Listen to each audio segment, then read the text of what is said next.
Hey everybody, it's Reverend Susanna.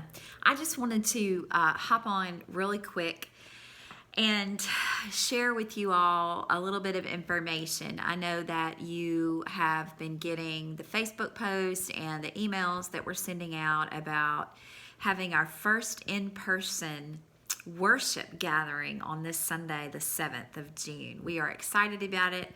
We've been working hard. Your reopening safety committee, as we're calling it, has been working hard, meeting and talking and trying to work out best practices for safety and for fellowship.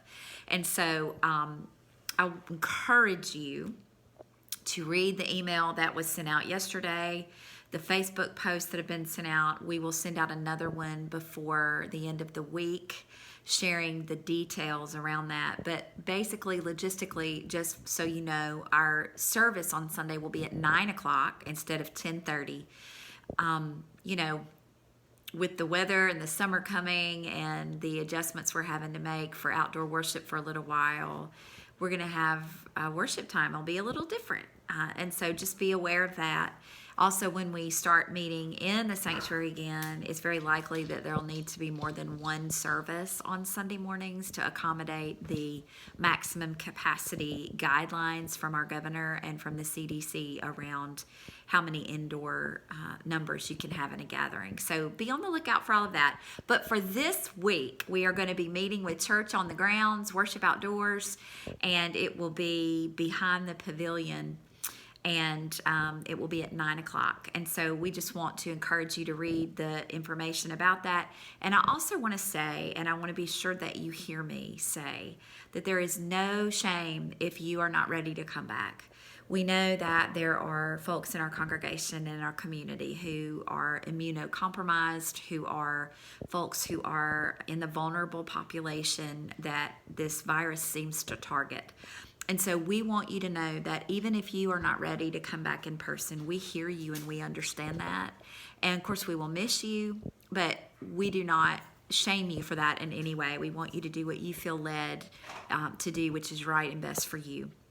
You will still be able to worship with us. You will be with us in spirit, and we will still be live streaming on Facebook Live the service. So you still will be able to join us in spirit with worship. So please know there is no pressure there if you are really struggling with that decision. All things in time, as they say, all good things in time. So that will be Sunday, and we will post on Facebook again the information about the logistics, about where to park, where not to park. Please wear your mask. We will have hand sanitizer. We invite you to bring your own if you have it, so that we'll have enough for everybody in case there are those who don't have it. And just the logistics around the guidelines of the service. And we will post that before the end of the week on Facebook, and I invite you to look at it on your email. Then the other thing I wanted to share really quickly was about tomorrow night, Wednesday night. We're going to do another DriveThru Prayer like we did a couple of weeks ago at 6 p.m. But it's going to be a little more than that. Of course, it's going to be a time for prayer, but it's actually going to be the time that my family will have to have one-on-one personal goodbyes with you. My last Sunday is Sunday, and we will be moving next week and allowing the trustees and the leadership to prepare the parsonage and do anything that they want to do any updates, and obviously to give the space a little time without inhabitants for safety before Sarah, Joe, and Jake move in. And so we will actually be leaving Decatur next week, and we are excited about our new endeavors, but we are sad. It is bittersweet for us, as you know, because we love you so much and we love this community. You know, everything is better in Decatur, right? Someone told me that years ago when I first moved here, and I believe it's true. And there's a lot to be celebrated about that. And so we will miss this place and are honored and blessed to have been a part of you for these 4 years.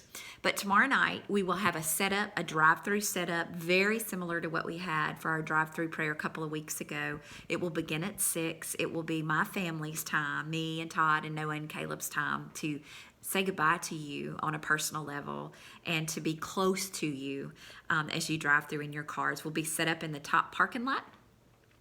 and under our tent, and we would love to see you. We would love to be able to have just a personal goodbye with you tomorrow night. So I invite you to that time, and I am grateful for the opportunity for us to do that with you.